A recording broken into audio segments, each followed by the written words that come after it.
नमो नमः मौर्य नमामि देवी नर्मदे। और नाटक एकांकी के बाद अब हम आए हैं किस पे, महाकाव्य और खंड काव्य में अंतर। ये जो काव्य है ना, इसमें केवल शब्दों का खेल है भाई। अगर आपको पूरे नंबर चाहिए, शब्दों को बहुत ध्यान दीजिएगा। और ये आएगा पेपर में, हमेशा आता है। ये मैं नहीं कह रहा हूँ, शिक्षा मंडल का उसमें है, ठीक है ना, ब्लूप्रिंट में।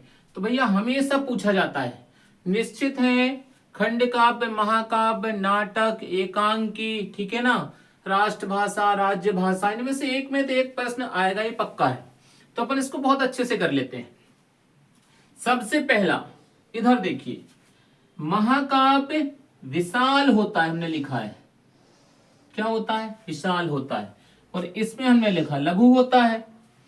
आप क्या लिखते हो? महाकाव्य बड़ा होता है और खंड काव्य छोटा होता है, यही लिखते हो ना। तो पहले हमारी बात समझ लीजिए, फिर उसके बाद महाकाव्य का अर्थ है जिसमें महापुरुष के किसके महापुरुष के जन्म से लेकर मृत्यु तक का वर्णन हो। जन्म से मृत्यु तक का वर्णन होगा, वो महाकाव्य कहलाएगा। जिस काव्य में व्यक्ति के जन्म से लेकर मृत्यु तक का वर्णन होगा, वो महाकाव्य कहलाएगा। लेकिन वह महापुरुष होना चाहिए। आ रहा है समझ में? ये महाकाव्य क्यों है, ये महा क्यों लगा है? किसी महापुरुष के जन्म से लेकर मृत्यु तक का जो वर्णन होता है, उसे महाकाव्य कहते हैं। परिभाषा भी लिखने आ सकती है, बहुत ध्यान से सुन लीजिए। जिस महाकाव्य में महापुरुष के, किसके? महापुरुष के जन्म से लेकर और मृत्यु तक का वर्णन किया जाता है, वह है महाकाव्य। लेकिन जिसमें जीवन की किसी एक घटना का वर्णन हो, सिर्फ एक घटना का, वो भी विशेष घटना, आपको जोड़ना पड़ेगा। आप लिखाओगे कि खंड काव्य में व्यक्ति के जीवन की किसी विशेष घटना का वर्णन होता है, तब नंबर मिलेगा। आप लिख के आओगे कि खंड काव्य में जीवन की एक घटना का वर्णन होता है, नंबर नहीं मिलेगा। आप इसमें लिखाओगे महाकाव्य में व्यक्ति के जन्म से मृत्यु तक का वर्णन होता है, उसे महाकाव्य कहते हैं, नंबर नहीं मिलेगा। नंबर इस शब्द पे मिलेगा, नंबर इस पे मिलेगा। फिर से समझ लीजिए, जिस काव्य में महापुरुष के जन्म से लेकर मृत्यु तक का वर्णन होगा, उसे महाकाव्य कहा जाएगा। आप लिखते हैं जिस काव्य में किसी व्यक्ति के जन्म से मृत्यु तक का वर्णन हो। बिल्कुल नहीं, किसी व्यक्ति नहीं, तो तुम्हारे मोहल्ले का भी हो सकता है। मोहल्ले में कितने मरते होंगे हर साल, उनके नाम पे क्या महाकाव्य लिख दोगे क्या? कितने शराबी चले जाते हैं पौआ मार के, उनका क्या महाकाव्य लिखोगे? कितने एक्सीडेंट में खत्म हो जाते हैं, उनका क्या महाकाव्य लिखोगे? कितने अपने किसान लोग हैं जो खेती करते हैं, वो गांव में ही रहते हैं, गांव में ही अंतिम उनका हो जाता है, तो उनके नाम से क्या महाकाव्य लिखोगे? नहीं लिख सकते। हाँ, उनके नाम से खंड काव्य लिख सकते हो, लेकिन महाकाव्य नहीं लिख सकते, क्योंकि महाकाव्य महापुरुष के नाम से ही लिखा जाएगा। हम बार बार आपको इसलिए नहीं बोल रहे हैं कि आपकी परिभाषा गलत हो जाए, बार बार इसलिए बोल रहे हैं कि तुम्हें याद हो जाए। महाकाव्य में महापुरुष के जन्म से लेकर मृत्यु तक का वर्णन होगा। खंड काव्य में महापुरुष की आवश्यकता नहीं है, किसी साधारण पुरुष के बारे में भी लिख सकते हो, लेकिन उसके जीवन की कोई विशेष घटना होनी चाहिए, बहुत विशेष, जिससे कोई शिक्षा मिल सके। ठीक है, वह किसमें लिखेंगे? खंड काव्य में। अब महाकाव्य में, ठीक है ना, सबसे पहला किसका वर्णन होता है? महापुरुष का।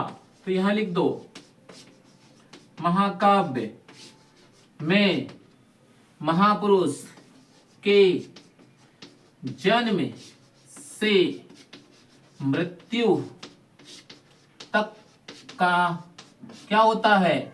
वर्णन होता है। क्या होता है? वर्णन होता है, अर्थात बताया जाता है। ये क्या कहलाता है? महाकाव्य। लेकिन खंड काव्य क्या है? साधारण जन काव्य जिसमें वर्णन किया जाए या महापुरुष के जीवन की किसी एक छोटी सी घटना को बता दिया जाए, वो खंड काव्य। पहला अंतर, ठीक है। इसमें जन्म से मृत्यु तक का वर्णन होता है, इसमें किसी एक घटना का वर्णन होता है। चलिए आगे। महाकाव्य में कम से कम 8 सर्ग होना चाहिए। कितने? 8। अब सर्ग क्या कहलाता है? ठीक है, इसको रब कर दे भैया। सर्ग क्या कहलाता है? सर्ग ये लिखा है, ये महाकाव्य बिना सर्गों के नहीं बनता। वो भी सर्ग कितने होनी चाहिए? 8 सर्ग कम से कम।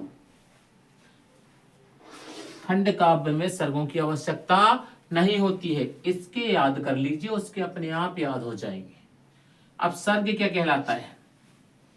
कभी घर पे फूल रखे हैं ऐसे इकट्ठे लाइन से ऐसे रख लिए ना, ये फूल जो आते हैं अपन माला जिसकी बनाते हैं, रख लिए। अब इसको उठा के किसी को पहना दोगे क्या? हो जाएगा? माला तो बनानी पड़ेगी ना, उसमें धागा तो लगाना पड़ेगा ना, इसमें धागा तो ये ऐसा जाएगा ना, ये धागा तो प्रयोग है ना। ये जो धागा है इसी को सर्ग कहते हैं। अर्थात जो एक अध्याय को दूसरे अध्याय से, दूसरे अध्याय को तीसरे अध्याय से, तीसरे अध्याय को चौथे अध्याय से, चौथे अध्याय को पांचवें अध्याय से, पांचवें अध्याय को छठवें अध्याय से, छठवें अध्याय को सातवें से और सातवें को आठवें से जब जोड़ता है उसे कहते हैं सर्ग। अर्थात जो जोड़ता है उसे क्या कहते हैं? सर्ग। जो धागा फूलों को क्या कर रहा है? जोड़ रहा है, तो इसमें क्या होगा? सर्ग। अब एक उदाहरण बताते हैं हम आपको, ठीक है। सर्ग, राम जी का वर्णन हुआ है। राम जी का पहले क्या हुआ है? जन्म, पहला अध्याय हो गया, ठीक है। फिर क्या होगी? शिक्षा, दूसरा अध्याय हो गया, ठीक है। अच्छे समझते चलना। फिर तीसरा, ठीक है, शिक्षा हो गई। फिर कहाँ चले गए? वन में, तो ये कौन सा अध्याय हो गया? तीसरा हो गया। ऐसे ही चलोगे ना, तो इससे ये जुड़ेगा, इससे ये जुड़ेगा, फिर इससे आगे जाएंगे, फिर इससे ऐसे जुड़ेंगे, ये जुड़ते जाएंगे, एक दूसरे से हमेशा मिले रहेंगे, उसको हम सर्ग कहते हैं, ठीक है। ज्यादा बड़ा नहीं भाई, क्योंकि अभी अपन अंतर याद कर रहे हैं, नहीं तो गड़बड़ हो जाए, अंतर भूल के सर्ग लिख के आ जाए, है ना। चलो, महाकाव्य में कम से कम कितने सर्ग? 8 सर्ग। खंड काव्य में सर्ग की आवश्यकता होती है? बिल्कुल नहीं होती है। हाँ भाई, ये तीसरा नंबर, महाकाव्य विशाल होता है और खंड काव्य लघु होता है, ठीक है। इसके आगे जोड़ लेना, खंड काव्य, है ना। बोर्ड छोटा है इसलिए नहीं लिख पा रहे हैं। खंड काव्य कैसा होता है? लघु होता है। महाकाव्य कैसा होता है? विशाल होता है। आप क्या लिखते हो कि महाकाव्य बड़ा होता है और खंड काव्य छोटा होता है? भैया दादा समझ लीजिए, जब कोई वस्तु छोटी और बड़ी हो उसके लिए छोटे बड़े शब्द प्रयोग होते हैं। ये जो महाकाव्य की बुक लिख दी गई है, ये लिख दी गई है, ये सदा विशाल रहेगी, ये कभी छोटी बड़ी नहीं हो सकती। इसलिए इसके लिए शब्द है, साहित्यिक शब्द है, पुस्तक का शब्द है, विशाल शब्द है। इसको बड़ा नहीं बोल सकते। क्या इसकी छोटी बुक रहती है? कैसे इसकी क्या छोटी सी बुक रहेगी? बताइए, ये छोटा बड़ा नहीं चलेगा भाई साहब। हम बोर्ड का पेपर दे रहे हैं, हमें 100 नंबर ऐसे ही नहीं ले आते अपन हर बार, इस बार भी लाएंगे, लेकिन शब्दावली को बहुत ध्यान रखना। अगर आपने लिख दिया महाकाव्य विशाल होता है, नंबर मिलेगा 100%, और आपने लिख दिया छोटा होता है, बड़ा होता, हो सकता मन ना हो देने का, तो नहीं दे सकता। जो वस्तु छोटी और बड़ी होती है, ठीक है, जो बालक है, मैं देख रहा हूं, मैं, मेरे को देखो, मैं पहले छोटा था, अब बड़ा हो गया हूं, तो मेरे में तो बढ़ोतरी हो रही है ना। ये बुक जो जैसी लिखी गई, इसमें क्या बढ़ोतरी हो रही बताओ? ऐसी तो नहीं रखी रखी और ये इतनी बड़ी हो जाएगी, फिर इस तरफ से ऐसी बढ़ जाएगी, फिर ऐसी हो जाएगी क्या? नहीं, जिसमें कभी बढ़ोतरी नहीं होती, ज्यों का त्यों रहता है, उसे विशाल कहते हैं। इसलिए महाकाव्य कैसा है? विशाल है। और खंड काव्य कैसा है? लघु है। ठीक है, चलो भैया बहुत बढ़िया। 2-3 अंतर और समझ लीजिए। 5-6 कर लेते हैं। लिखने 2 हैं, लेकिन हम 5-6 से कम नहीं करेंगे। अगर 2 भूल भी जाए तो याद रखना। अब ये तुम्हें लिखा है महा, मतलब ये विशाल काव्य है, मतलब बड़ा है, ऐसे बोलेंगे ना, विशाल है। तो इसमें पात्र कितने होंगे? पात्र कितने होंगे? पात्र अनेक। तो पात्रों की संख्या क्या होगी? अधिक। ठीक है ना। अब ये खंड काव्य है, तो ये खंड मतलब पात्रों की संख्या क्या होगी? पात्रों की संख्या क्या होगी? कम होगी। पात्रों की संख्या कम होती है। पात्रों की संख्या इसमें कर दो, पात्रों की संख्या अनेक होती है। क्या होती है? पात्रों की, अच्छे से लिख दिया, नहीं तो तुम कुछ गड़बड़ ना कर दो। क्या बच्चा बंदर जैसे निकल करता है ना? हाँ, पात्रों की संख्या कैसी होती है? अधिक होती है। कैसी होती है? अधिक होती है। इसमें पात्रों की संख्या क्या होती है? कम होती है। ये तो अपने आप लिख लेंगे यार बच्चे, कोई बड़ी बात नहीं है। ये कौन सा? 4था नंबर अंतर है ना। उड़ी बाबा उड़ी बाबा उड़ी बाबा। चलो 5वां अंतर। महाकाव्य में और क्या आवश्यक होता है कि होना ही चाहिए तभी वर्णन होगा? याद रखना, महाभारत महाकाव्य है, रामायण महाकाव्य है, रघुवंश महाकाव्य है। तो महाकाव्य में क्या होना चाहिए अनिवार्य? अरे महाकाव्य में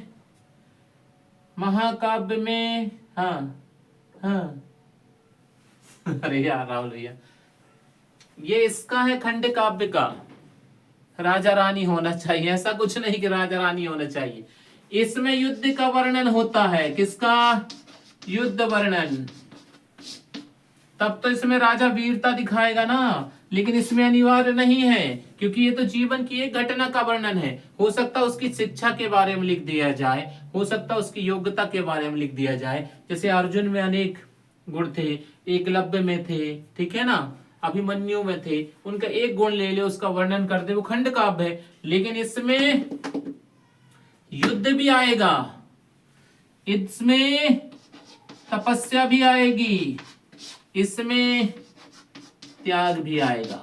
जिसमें युद्ध का वर्णन हो, तपस्या का वर्णन हो, त्याग का वर्णन हो, युद्ध का वर्णन हो, अगर ये सब भूल जाओ, ठीक है, तो जिसमें राजा के अनेक गुणों का वर्णन हो वो महाकाव्य, और जिसमें केवल एक घटना का वर्णन हो वो खंड काव्य। लेकिन वो घटना कैसी होनी चाहिए? विशेष घटना। ये शब्द याद रखना, कौन सी? विशेष घटना। विशेष घटना। अब बनेगा बहुत बढ़िया।